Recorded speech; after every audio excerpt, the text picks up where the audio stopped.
Hai semua, Assalamualaikum. Bersama dengan cikgu pada kali ini untuk Matematik Tingkatan 4, Bab 3, Penakkulan Logik. Dan dalam video kali ini kita akan lihat dua standard pembelajaran, iaitu yang pertama kita akan menerangkan maksud pernyataan dan seterusnya menentukan nilai kebenaran bagi suatu pernyataan, dan yang kedua kita akan menafikan suatu pernyataan.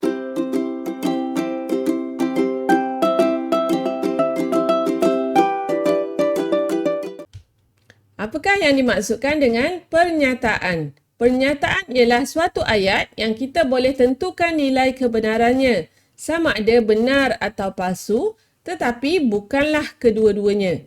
Okey, kita lihat satu contoh di mana guru bertanya, "Murid-murid, berapakah bucu bagi sebuah kuboid?" Okey, ini ayat yang pertama, ayat tanya. Okey, murid perempuan menjawab, "Sebuah kuboid mempunyai 8 bucu." Manakala murid lelaki pula menjawab, sebuah kuboid mempunyai 12 bucu. Okey, kita lihat kepada ayat yang pertama. Ayat guru ini, adakah suatu pernyataan? Boleh tak kita nyatakan benar atau palsu? Yang ni tak boleh. Kita lihat kepada jawapan murid perempuan, ayatnya, sebuah kuboid mempunyai 8 bucu. Okey, betul tak kuboid mempunyai 8 bucu? Betul. Jadi bila ayat ni betul, maksudnya kita boleh nyatakan kebenarannya sama ada benar atau palsu. Bila benar, maksudnya ini satu pernyataan. Dan jawapan bagi murid lelaki juga suatu pernyataan di mana ayat ini adalah ayat yang palsu. Jadi secara ringkasnya, ayat tanya, ayat seruan dan juga ayat perintah bukan pernyataan. Ayat-ayat ini tidak dapat ditentukan nilai kebenarannya sama ada benar atau palsu. Okey, kita lihat soalan praktiskan diri. Soalan pertama, tentukan sama ada ayat-ayat di bawah pernyataan atau bukan pernyataan. Berikan justifikasi anda. Okey, marilah kita pergi bermain di padang. Boleh tak kamu nyatakan benar atau palsu? Tak boleh. Bila tak boleh, maksudnya ini bukan pernyataan kerana kita tidak dapat menentukan nilai kebenarannya. Okey, B. Malaysia terletak di benua Asia. Okey, yang ni peta benua Asia, kita lihat Malaysia berada di sini. Jadi, ayat ini ialah ayat yang benar. Jadi, ini ialah suatu pernyataan. Okey, C. Adakah 3 tambah 2 sama dengan 8? Yang ni merupakan ayat tanya. Bila ayat tanya, bukan pernyataan kerana kita tidak dapat menentukan nilai kebenaran. Dan soalan D. X tambah 3 lebih besar daripada X tolak 8. Okey, yang ni merupakan ayat matematik. Macam mana kita nak tentukan nilai kebenarannya? Katakan di sini, kamu pilih satu nombor. Okey, kamu pilih satu nombor. Kamu gantikan nilai X-nya. Okey, kamu gantikan nilai X-nya di sini. Katakan cikgu pilih X-nya adalah 4. 4 tambah 3 lebih besar daripada 4 tolak 8. Okey, jadi 7 lebih besar daripada negatif 4. Okey, kita boleh nyatakan ayat ini adalah benar. Jadi kita kata ini adalah suatu pernyataan kerana ayat ini benar. Okey, E. 3x tambah 5 sama dengan negatif 7. Adakah ini suatu ayat yang benar atau ayat yang palsu? Boleh tak kita nyatakan dia benar? Boleh tak kita nyatakan dia palsu? Nilai x boleh jadi apa-apa nilai sahaja. Jadi di sini, ini bukanlah suatu pernyataan. Okey, kerana kita tidak dapat tentukan nilai kebenarannya. Sebab apa? Sebab X ni boleh jadi apa-apa nilai sahaja. Kita tak boleh nak tentukan kebenaran sama ada benar atau palsu. Okey, seterusnya kita lihat soalan 2. Bina satu pernyataan yang benar dengan menggunakan angka dan simbol yang diberikan. Yang ni kamu perlu fikir macam mana kita nak jadikan simbol dan angka yang diberi ini menjadi satu pernyataan yang benar. Jadi di sini ada tanda tambah lebih besar. Okey, ada nombor 23, 9 dan 40. Jadi kita lihat sini, bila ada tanda lebih besar, mestilah 40 yang akan berada di hadapan. Kerana 40 adalah lebih besar daripada hasil tambah 23 dan 9. Jadi jawapannya 40 lebih besar daripada 23 tambah 9. Okey, soalan B. Okey, yang ni melibatkan unsur. Okey, 3, 6, 9. Set yang pertama. Set yang kedua, 3 sahaja. Dan yang ni adalah simbol bagi subset. Okey, bila subset maksudnya yang kecil mesti berada di hadapan.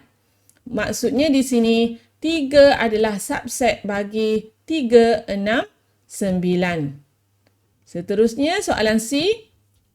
Kita ada pecahan pertama, pecahan kedua, darab, pecahan dan sama dengan. Jadi yang ni pun kamu perlu cuba-cuba untuk dapatkan jawapan. Apabila dua nombor pecahan di darab mesti menghasilkan salah satu nombor yang ada. Jadi jawapannya ialah 1/4 darab 10/3 sama dengan 5/6. Okey, kamu perlu fikir supaya penyataan yang kamu buat itu akan jadi benar.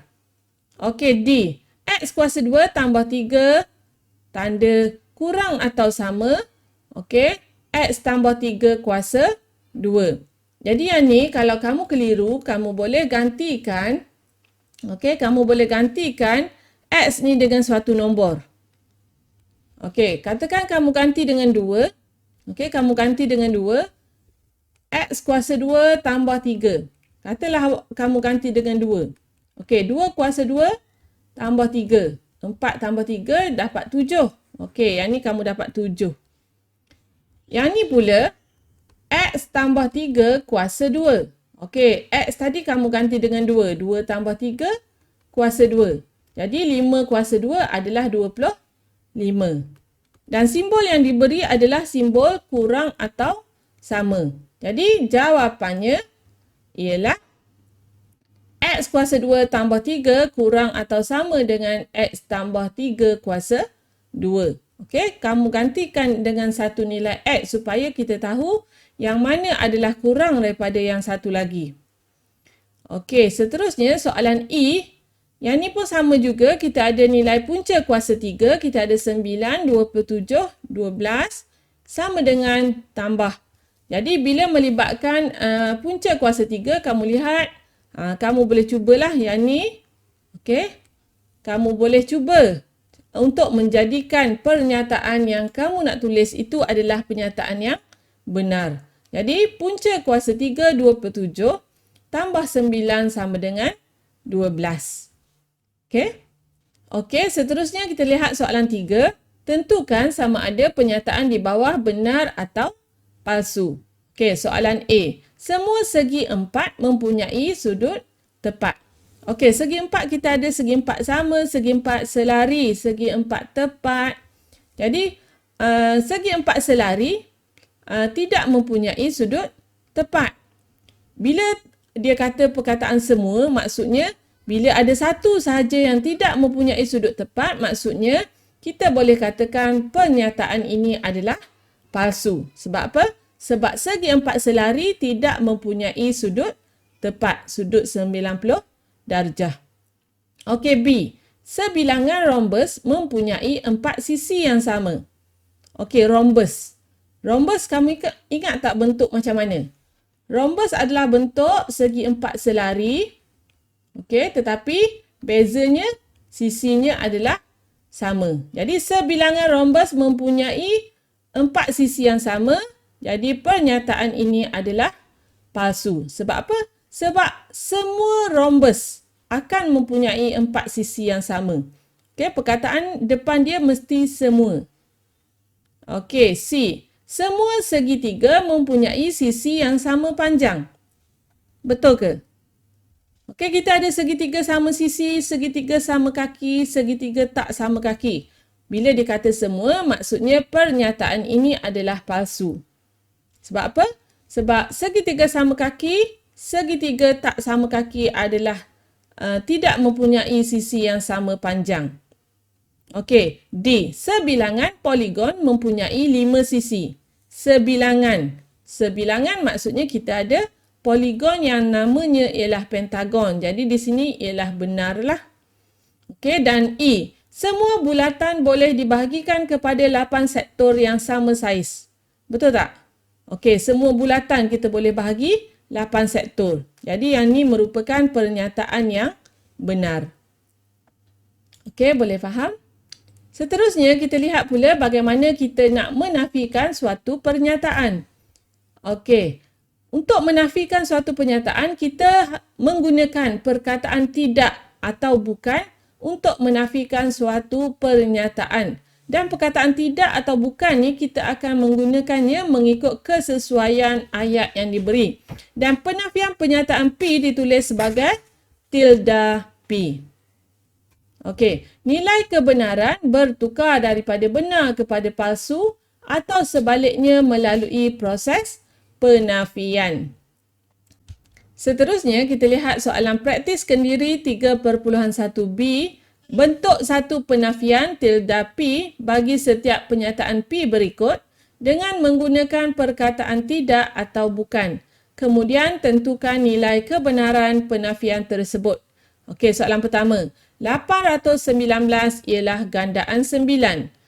Okey, kita nak nafikan, kita pilih sama ada kita nak guna perkataan tidak ataupun perkataan bukan mengikut kesesuaian ayat. Jadi 819 bukan gandaan 9. Jadi kita lihat sama ada pernyataan yang kita nafikan ni benar atau palsu. Jadi yang ni adalah palsu. Sebab apa? Sebab ayat sebenarnya 819 ialah gandaan 9. Yang ni ayatnya adalah benar. Jadi bila kita nafikan, dia akan jadi palsu. Okey, yang kedua. Lelayang mempunyai dua paksi simetri. Okey, lelayang mempunyai dua paksi simetri. Macam mana bentuk lelayang? Okey, bentuk lelayang dia macam ni. Okey, jadi dia akan mempunyai satu paksi simetri sahaja. Maksudnya pernyataan ini adalah palsu. Jadi kita nafikan dia sama ada kita letak perkataan tidak ataupun bukan. Jadi lelayang tidak mempunyai dua paksi simetri. Pernyataan yang kita nafikan ini akan menjadi benar. Okey, yang ketiga, kon mempunyai satu permukaan melengkung. Okey, yang ni benar atau palsu? Mempunyai satu permukaan melengkung, yang ni adalah benar. Jadi bila kita nafikan dia, kon tidak mempunyai satu permukaan melengkung, penafian dia akan menjadi palsu. Okey, soalan yang keempat. Dua garis selari mempunyai kecerunan yang sama. Okey, pernyataan ini benar. Jadi kita nafikan dia, dua garis selari tidak mempunyai kecerunan yang sama. Jadi penafiannya akan menjadi palsu. Dan yang terakhir, soalan 5. Semua persamaan kuadratik mempunyai dua punca yang sama. Betul ke pernyataan ni? Palsu. Sebab apa? Persamaan kuadratik dia boleh jadi ada dua punca yang sama, tiada punca. Okey? Jadi bukan semua persamaan kuadratik mempunyai dua punca yang sama. Jadi bila kita nafikan, kita tambah perkataan bukan. Bukan semua persamaan kuadratik mempunyai dua punca yang sama. Jadi di sini pernyataan yang kita nafikan akan menjadi benar. Okey, boleh?